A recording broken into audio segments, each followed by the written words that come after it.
boa noite, queridos. Paz seja com todos, amém? Aproveitando que você está em pé, pega a palavra de Deus, abre a palavra do Senhor comigo, lá em Deuteronômio 28, passagem conhecida nesse capítulo, é conhecido de muitos, sim ou não? Sim. O que fala Deuteronômio 28? Vamos lá, o que fala Deuteronômio 28?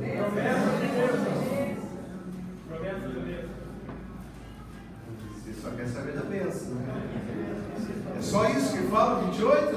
Não, mas 14, 15 ali falam de bênção, e tem em torno de mais de 30 falam das consequências. Eu não vou usar maldição, pastor, palavra, mas na palavra de Deus fala as maldições, ou seja, as consequências, né? Mas eu vou ficar aqui no versículo 1 e 2 com você nesta noite. Encontrou aí? Deuteronômio 28, versículo 1 e 2, diz assim, ó: e será que, se ouvires a voz do Senhor, teu Deus, tendo cuidado de guardar todos os seus mandamentos que eu te ordeno hoje, o Senhor, teu Deus, te exaltará sobre todas as nações da terra, e todas essas bênçãos virão sobre ti e te alcançarão. Glória a Deus, igreja. Todas essas bênçãos virão sobre ti e te alcançarão. Quando, igreja? Glória a Deus. Quando ouvires a voz do Senhor, teu Deus. Vamos ler mais uma vez aqui, ó. Diz assim, o versículo de número 1, o final dele: o Senhor teu Deus te exaltará sobre todas as nações. Glória a Deus. Eu leio e você lê depois de mim. O Senhor teu Deus te exaltará sobre todas as nações. Você conhece essa palavra? Amém. Um pouquinho já, o pastor já orou. Então eu quero que você sente um pouquinho aqui, né? A gente sempre se apega às bênçãos, mas o Senhor, Ele traz uma lista de bênçãos aqui, no início desse capítulo de número 28, né? Nós sabemos que a metade das tribos, 6 das tribos de Israel estão sobre o monte de Gerizim, que dali o Senhor ia liberar as bênçãos sobre o povo, e dentre elas que será, você consegue lembrar de alguma aí? Vamos lá, eu já ia contar, mas vamos ver se você lembra de alguma delas. Quais foram as bênçãos liberadas ali sobre Gerizim, sobre o monte de Gerizim, para o povo de Deus, para aqueles que ouvirem a sua voz e atentamente guardarem os seus mandamentos? Uma delas, será abençoado ao entrar, ao sair, será abençoado o seu cesto, os seus celeiros. Vamos começar a traduzir, né? Será abençoada a sua família, não vai faltar o alimento.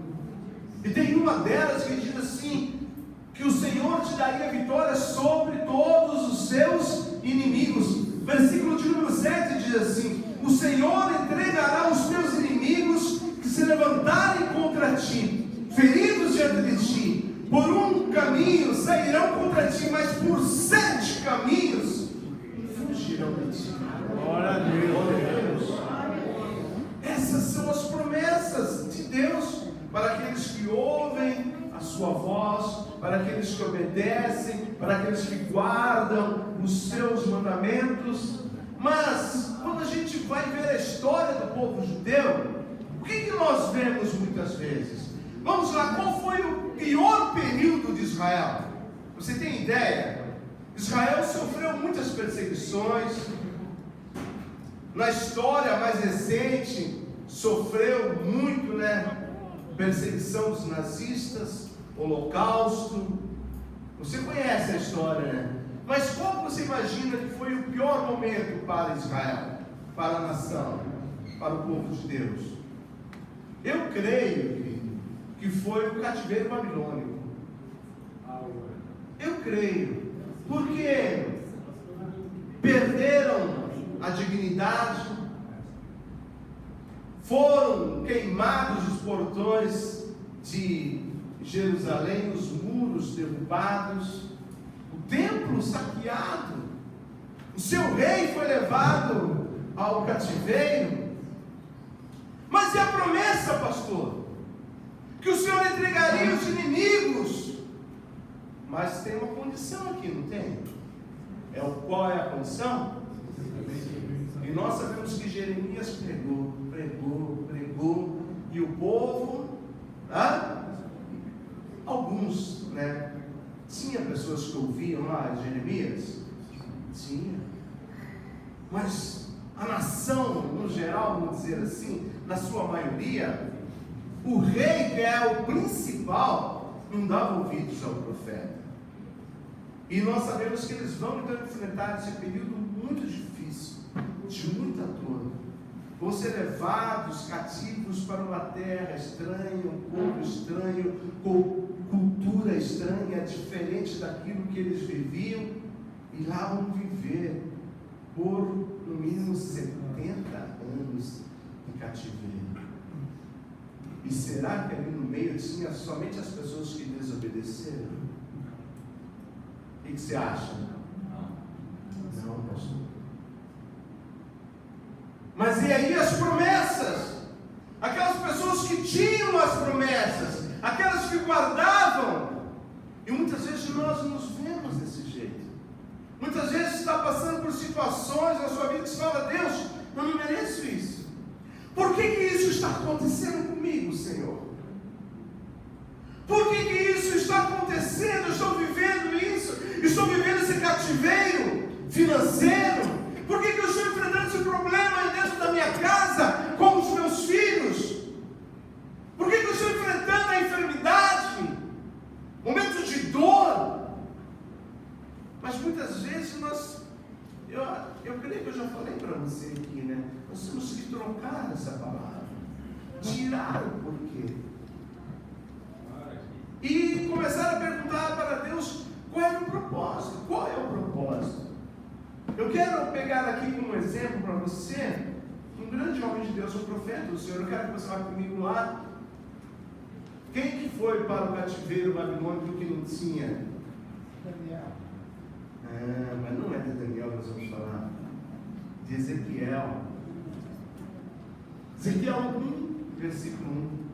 Você sabe, eu tenho que me cuidar para não sair muito aqui, Você sabia, mas agora eu já peguei aqui no lugar. Você sabia que Ezequiel era filho de sacerdote? E o que acontecia quando você vinha de uma linhagem de sacerdotes? Aos 30 anos de idade, você se tornava, essa era a lei. E agora você entende por que Jesus só começou o seu ministério com 30 anos de idade. A lei do judeu era essa. Com 30 anos, se tornava um sacerdote. Só que Ezequiel, aos 25 anos, vai ser levado para o cativeiro.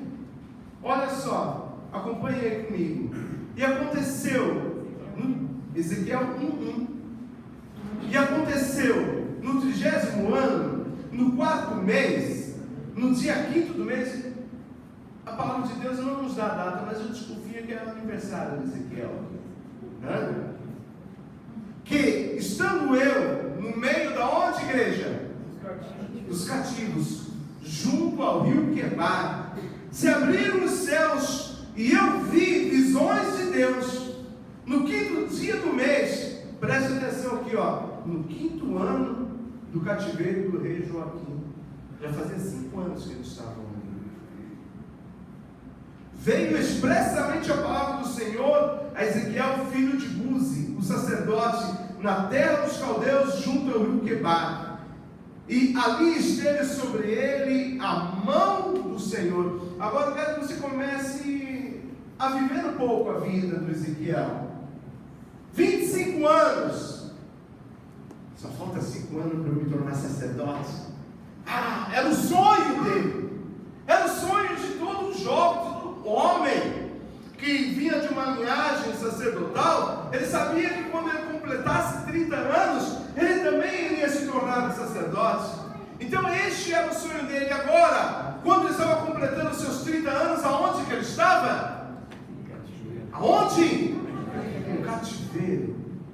E o que foi do sonho de Ezequiel neste momento? Talvez naquele momento passava pela cabeça dele o que passa muitas vezes pela nossa cabeça. Não foi isso que eu sonhei para mim. Será que Ezequiel não pensou isso? Não era isso que eu esperava da minha vida com 30 anos? Estar aqui no cativeiro? Com 30 anos era para eu ser sacerdote. Este era o sonho dele. E era a pergunta que muitas vezes, é um momento que muitas vezes nós vivemos em nossas vidas. Talvez no momento que você está vivendo hoje, você diga assim: não foi isso que eu sonhei para mim, não era isso que eu esperava para a minha vida. Eu esperava nesse momento estar vivendo outra coisa, mas não o que eu estou vivendo hoje. Mas o que eu preciso entender, querido, que quando o meu sonho muitas vezes morre, o sonho de Deus nasce na minha vida. Talvez o sonho ali de Ezequiel naquele momento estava morrendo, mas o sonho de Deus estava nascendo para ele. Glória a Deus. O sonho dele era se tornar um sacerdote, e Deus estava chamando ele para ser um profeta. Glória a Deus. Agora preste atenção. Aonde que ele estava? No meio dos cativos, junto ao rio Quebar. E o que vai acontecer, diz o versículo de número 1? O que vai acontecer, igreja? Os céus vai para que ele conseguisse ter aquela visão. Aonde que ele tinha que estar olhando? O céu, para o Senhor. Mas muitas vezes, quando nós estamos passando por momentos difíceis, para onde que nós estamos olhando? Não era isso que eu queria na minha vida. Não era isso que eu esperava viver neste momento. O que está acontecendo comigo? E quando nós focamos somente no problema, sabe o que acontece? Nós não conseguimos ter as visões de Deus. Nós não conseguimos ver aquilo que Deus tem para nós. Eu digo para você nesta noite, o Senhor vai ressuscitar sonhos aqui. Você tem sonho, você tem projeto. Hoje o Senhor vai ressuscitar. Talvez você entrou aqui nessa noite e nem lembrava do sonho que você tinha, como aconteceu comigo neste final de tarde. E o Senhor falou para mim: eu estou restaurando o teu sonho. Você nem percebeu, mas eu estou ressuscitando o teu sonho. Deus vai ressuscitar o teu sonho.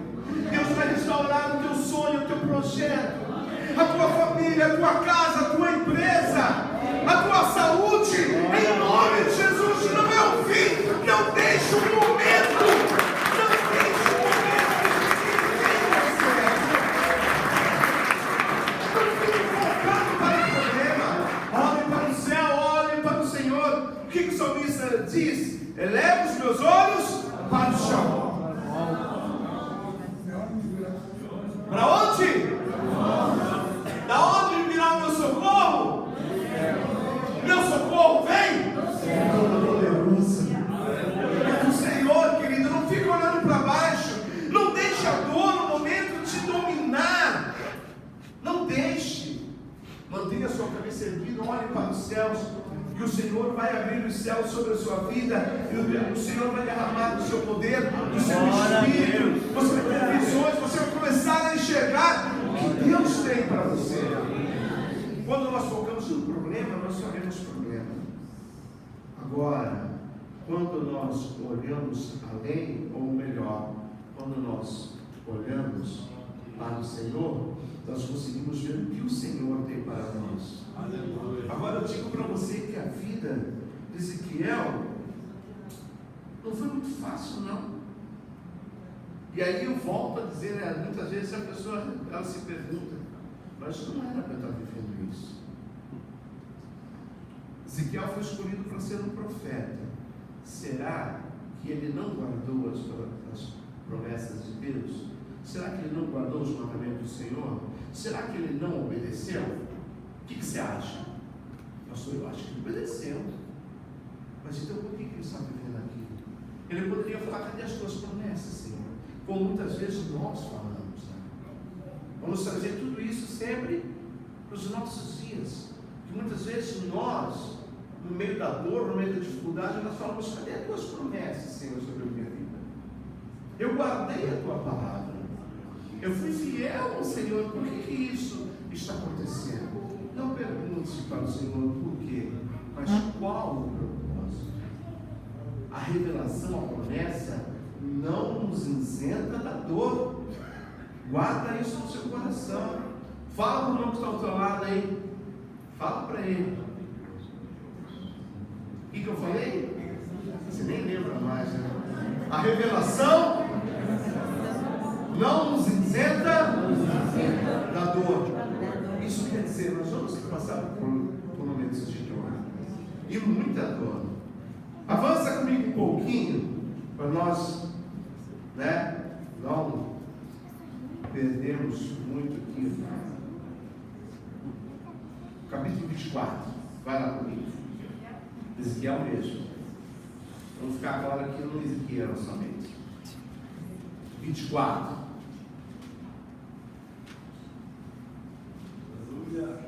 Versículo de número 1. Diz assim, ó. E veio a mim a palavra do Senhor no 9º ano. Quer dizer, já se passaram 9 anos. No 9º ano, no 10º mês, aos 10 do mês, dizendo. E aí Deus manda com que Ezequiel traga essa palavra, profetize sobre o povo. Eu quero que você avance comigo, versículo de número 15, diz assim, ó: e veio a minha palavra do Senhor dizendo: filho do homem, eis que tirarei de ti o desejo dos teus olhos de um golpe. Você sabe qual era o desejo dos olhos dele? O Senhor está falando que vai tirar. Eu ouvi aqui a esposa, ou seja, Deus está falando para Ezequiel que a esposa dele ia morrer. Já pensou se você recebeu uma notícia dessa? Vou continuar a leitura. O Senhor diz assim: mas não lamentarás, nem chorarás, nem te correrão as lágrimas. Refreia o teu gemido, não tomarás luto por mortos. Ata o teu turbante e coloca nos pés os teus sapatos, e não te repulsarás, e o pão dos homens não comerás. Vou traduzir para você. O Senhor está falando assim: ó Ezequiel, a sua esposa vai morrer, mas eu não quero ver você abatido, não, diante dos homens. Eu não quero que isso seja motivo para você parar a sua vida. Porque muitas vezes, querido, diante de uma dificuldade, um momento de luto, existem situações na vida da pessoa que ela não consegue passar aquilo. Ela vai remoendo, vai vivendo aquilo, né? Por longos e longos anos, décadas, e ela não consegue seguir a vida em frente. É isso que o Senhor está querendo dizer. Você vai continuar, segue em frente. Vai acontecer, mas não é para você parar, não. Você conhece pessoas, ou talvez você diga assim: pastor, quem foi que te contou da minha vida? O Espírito Santo. É por isso que muitas vezes eu quase não converso com ninguém antes das mensagens. Às vezes a pessoa pode pensar: ó, fui compartilhar algo lá, o pastor já está falando no altar. Não.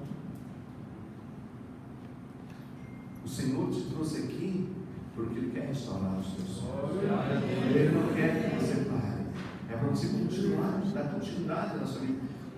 Vou abrir só um parênteses, não precisa ir lá não, só vou abrir um parênteses que eu não vou me ater aqui nessa passagem, só para te lembrar.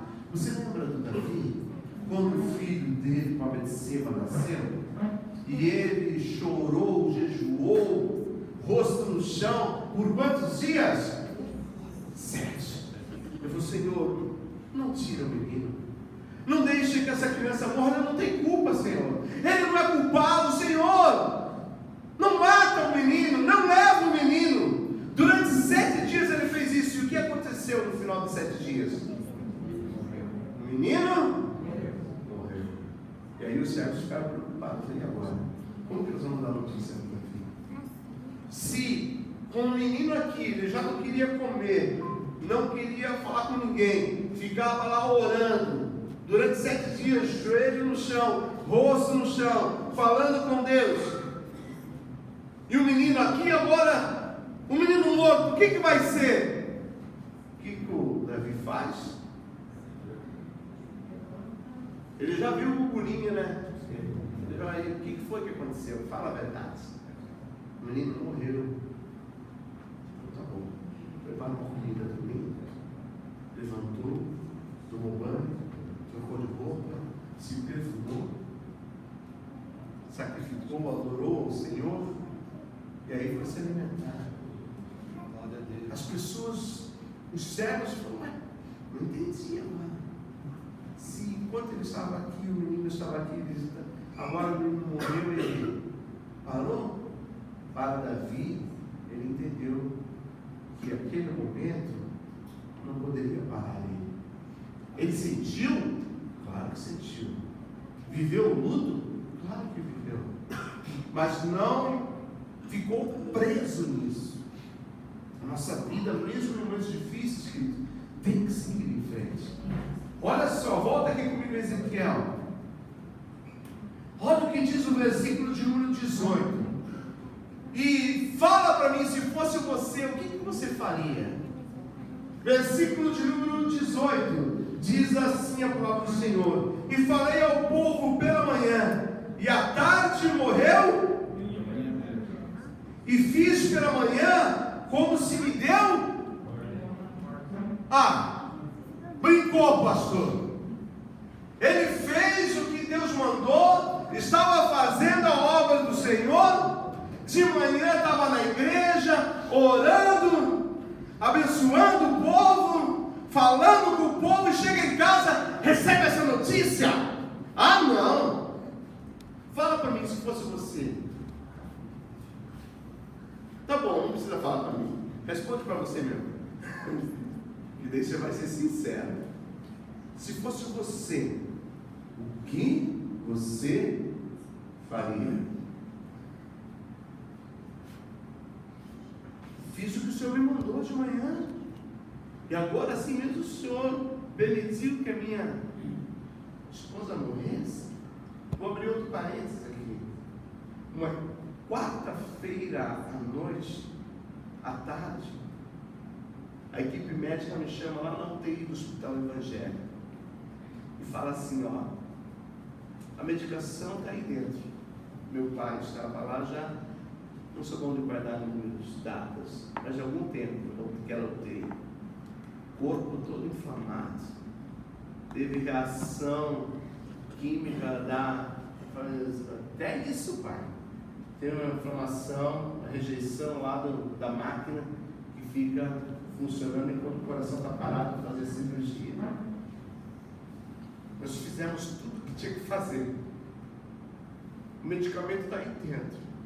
Agora, se ele não reagir, amanhã não tem mais o que fazer. As máquinas serão desligadas. Uma quarta-feira no final da tarde, e eu tinha a reunião das 19 horas para fazer. Eu liguei para um evangelista que tinha lá na igreja. Falei: começa a reunião aí, daqui a pouco eu chego. Cheguei, estava fazendo a parte do louvor, terminou o louvor, subi, preguei. Depois eu entrei no escritório do pastor. Mas eu poderia ter falado: Senhor, estou aqui fazendo a tua obra, e é uma notícia dessa que eu recebo. Eu poderia ligar para o meu diretor estadual na mesma hora e falar: olha, eu estou aqui no evangélico, aconteceu isso, e eu não vou para a igreja hoje, manda o pastor para lá fazer a reunião para mim. Eu tenho certeza que ele ia falar: pode deixar, pastor, já está indo lá. Vai para casa, descansa. Vamos orar por você. Eu tenho certeza absoluta que ele iria fazer isso. Mas entenda uma coisa: a promessa não isenta da dor. A revelação, a promessa de Deus na sua vida não vai te isentar da dor. Nós vamos enfrentar, vamos passar por momentos difíceis, mas nós precisamos seguir em frente. O sonho de Deus na sua vida começou.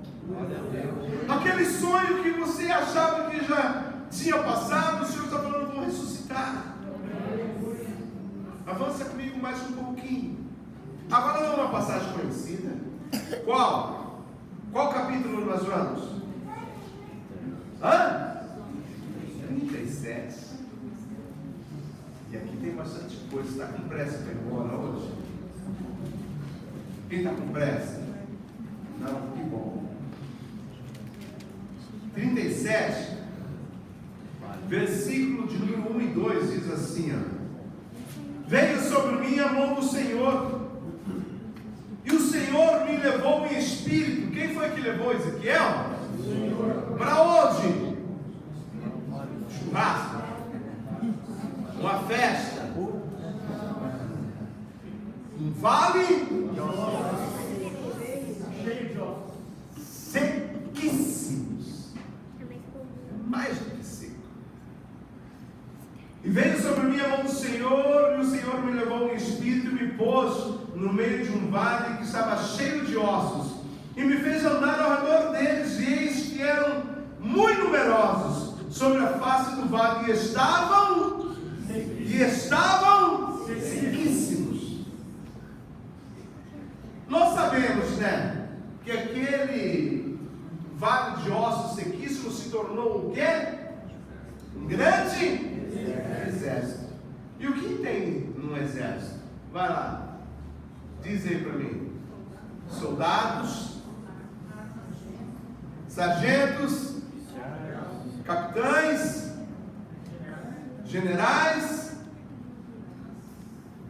pessoas valentes, valorosas, mas naquele momento eram ossos sequíssimos. Ninguém dava nada, não tinha nada para oferecer. É um vale de ossos sequíssimos, mas aquele iria se transformar num grande exército. Hoje, você está aqui nessa noite, você pode até dizer assim: pastor, eu estou com esses ossos sequíssimos, a minha vida hoje está desse jeito, mas não foi sempre assim não, pastor. Eu já fui um grande empresário, eu já tive um ministério na igreja, eu já fui pregador, eu já fui músico, né? Levitas, alguns falam levitas, né? Mas você sabe o que é levita, né? É que ele faz tudo. Você se considera um levita, vai fazer tudo. Não é só tocar violão, bateria, cantar, né? Já fiz parte, já tive uma banda de música, pastor. Já trabalhei na obra, já fui diácono, diaconisa. Hoje eu não estou assim, mas eu não fui assim não. E é isso que eu quero dizer para você: não deixe o momento que você está vivendo, meu irmão, definir quem você é. Não deixe. Deus está abrindo os céus sobre a sua vida nesta noite, em nome de Jesus. E ainda que as pessoas olhem para você e não vejam nada, Deus está falando: esse aqui é meu, esse aqui vou fazer dele um grande soldado, um grande exército. Esse aqui eu vou colocar de pé em nome de Jesus. Deus vai restaurar os seus sonhos. O Senhor não olha como os homens olham. Os homens olham e falam assim: não tem nada. Porque normalmente as pessoas se relacionam com quem? Com quem tem posses, algo para oferecer. Agora, quando a pessoa não tem muita coisa, a pessoa fala assim: você não tem nada. Alguns ainda até pisam em cima, né? É verdade ou não é? É. Aqui, ó, vou ler com você o versículo 2: e me fez andar, algumas traduções caminhar, por cima dos ossos secos. É isso? Você está acompanhando aí? Você está em Ezequiel 37, versículo 2? É isso que diz aí? Fez caminhar? Ao redor. O Senhor não permitiu que ele pisasse, porque os ossos estavam sequíssimos. Se ele pisa em cima, o que ia acontecer? Quebrar.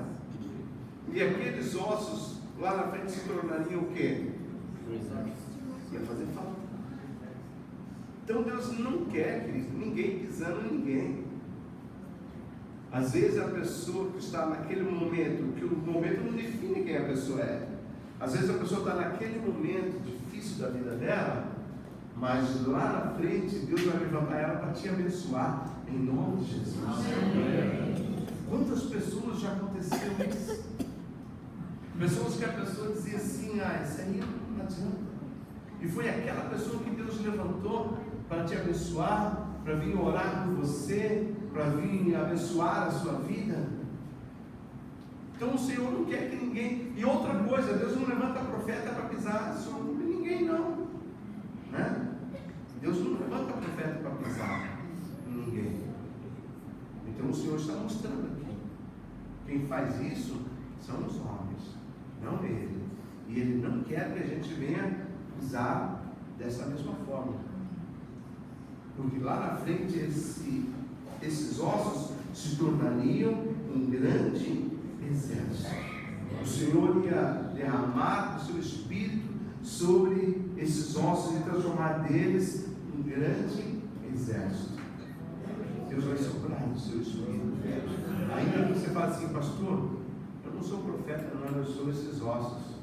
A minha vida está desse jeito, estagnada como um vale de ossos secos, mas o Senhor vai soprar o seu Espírito sobre a sua vida. Ele vai levantar, vai restaurar os seus sonhos, os seus projetos, a sua casa, a sua família, a sua saúde, em nome de Jesus. Amém. Em nome do Senhor Jesus, você crê, igreja? Amém. Glória a Deus. Vamos continuar a leitura. Eu quero adiantar um pouquinho aqui, versículo de número 3. E me disse: filho do homem, poderão esses ossos viver? Ou viver esses ossos, dependendo da tradução? Qual é a pergunta que Deus faz para Ezequiel? Ô Ezequiel, o que você acha? Esse vale de ossos sequíssimos aí pode viver? Qual deveria ser a resposta de Ezequiel? Qual deveria ser? Você daria uma resposta dessa para Deus? Se você estivesse vivendo um momento difícil, se a sua esposa, você tivesse perdido alguém querido na sua família, se você tivesse sido um grande empresário, uma pessoa de posses, uma pessoa que curtia os finais de semana na praia, uma pessoa que tinha uma vida financeira estável e hoje você não tem nada, hoje a sua vida financeira está sequíssima. Se você era uma pessoa que tinha uma saúde de ferro, quero te dizer, o ferro enferruja, e hoje você diz assim: pastor, a minha saúde hoje está terrível, não tenho saúde mais para nada, quando eu podia viajar, não viajava, agora não posso, e agora eu quero. Aproveita o momento. Mesmo que você estivesse vivendo tudo isso na sua vida, você que viveu algo grandioso na sua vida e hoje está com esse vale de ossos secos, e o Senhor olhasse para você e falasse assim: e aí, o que você acha? Dá para levantar? Dá para restituir a tua empresa? Dá para você se levantar? Qual seria a sua resposta? É fácil a gente falar. A resposta de Ezequiel tinha que ser: claro que vai viver. Mas se coloca no lugar dele. O sonho dele era ser um sacerdote, estava no cativeiro. Deus o levanta profeta, deixa que a mulher dele morre, e de manhã ele fazendo o que Deus mandou, e de tarde chega em casa, a mulher morreu. Se coloca no lugar dele. Qual vai ser a resposta de Ezequiel aqui? Talvez a mesma resposta que muitos de nós daríamos. Ezequiel estava vivendo um momento de tanta dor, tantas coisas ele estava vivendo. A vontade dele não era estar ali em meio aos caldeus. A vontade dele era estar aonde? Jerusalém, no templo, na prática do sacerdócio. O sonho dele não era estar ali. Como muitas vezes você pode dizer, pastor, não é esse o meu sonho, não. O que eu estou vivendo aqui não é o que eu queria para mim, não. E aí Deus fala, e aí, a gente pode mudar isso? É isso que fala assim, nossa, eu não sei. Aí é com o Senhor. Porque essa é a resposta que Ezequiel vai dar. Mais ou menos assim, vou traduzir para você. Ele falou, Senhor, quem sabe disso é o... É mais ou menos isso. Se eu disser, pode, vai dar certo, eu estou mentindo. É o atual momento que ele estava vivendo. Agora, se eu disser que não, vai ficar feio, eu sou profeta. Então ele falou, Senhor, é contigo. Só o Senhor que sabe. E agora, de outra forma também, a gente pode entender assim, que mesmo estando no meio do vale, né, como o pastor falou, diante dos médicos não tem mais o que fazer. Quando eu estive naquela UTI, naquela quarta-feira, finalzinho de tarde, os médicos não tinham mais o que fazer. Agora eu vou terminar o testemunho. Naquela hora eu não ia conseguir. Fiz a reunião, fui para casa. Na quinta-feira a gente recebe a ligação com meu pai, estava indo para o quarto. Glória a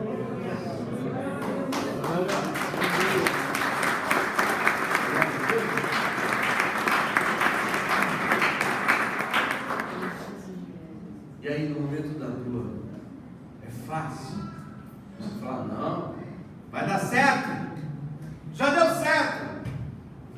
Não é fácil. E a resposta dele vai ser sim. Mas eu digo para você, ainda que os médicos dizem, não tem mais o que fazer, a última palavra é de Deus.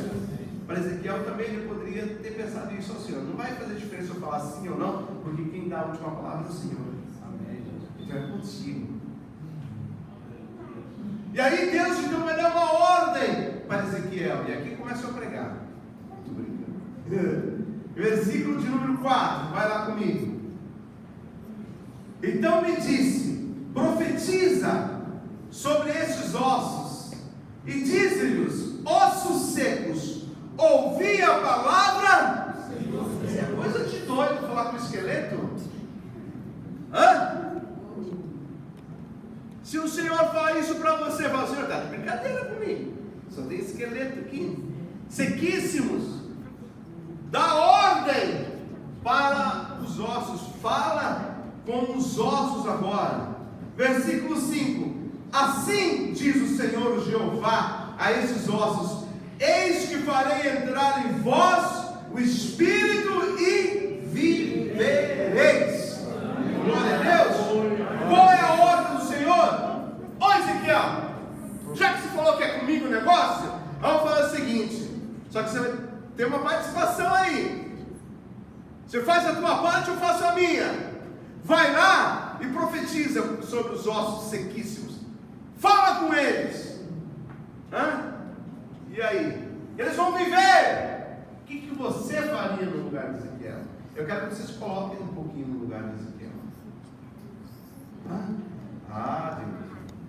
Isso já está pedindo muito. Querido, se Deus falou, tem que confiar.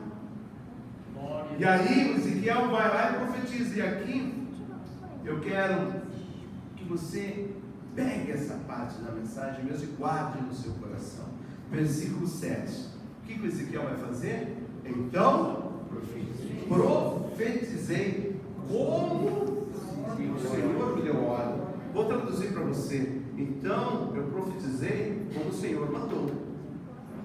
E o que diz na continuação do versículo? Vai lá comigo. Vai lá. Enquanto eu profetizava, houve um rebuliço, um barulho. E esse rebuliço, esse barulho, o que era que estava acontecendo? O que foi que aconteceu? Cada um.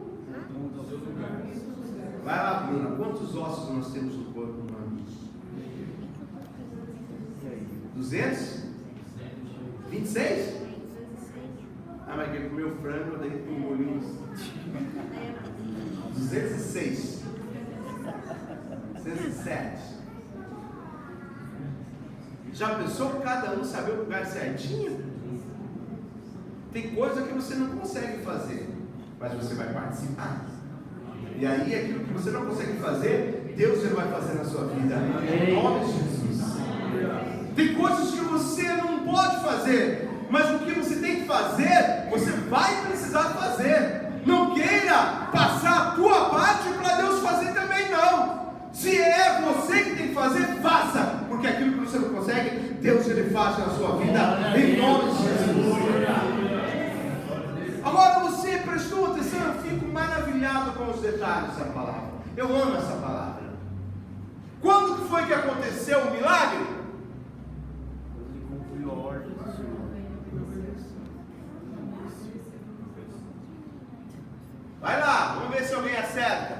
Se você acertar, eu vou te dar uma benção. Ele profetizou. Quase.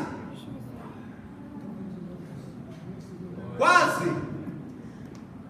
Vou ler de novo, ver se você pega aí. Pega pelo. Quase.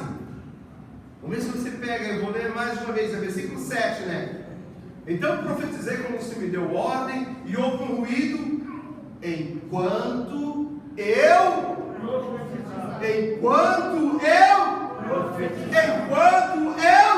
Quando que aconteceu o milagre, igreja? Enquanto ele profetizava. Deus não esperou ele terminar de profetizar. Enquanto ele estava profetizando, Deus já estava realizando o milagre em nome de Jesus. Deus não vai esperar esse culto terminar. Durante esse culto, Deus já está operando um milagre na sua vida, na sua casa, na sua família, em nome do Senhor Jesus. Glória a Deus. Eu quero que você feche os seus olhos neste momento. Eu vou pedir lá para o pessoal me ajudar, vai colocar um louvor lá, mas eu quero que você feche os teus olhos. Amém? E eu quero que você faça isso, que você profetize vida. Glória a Deus.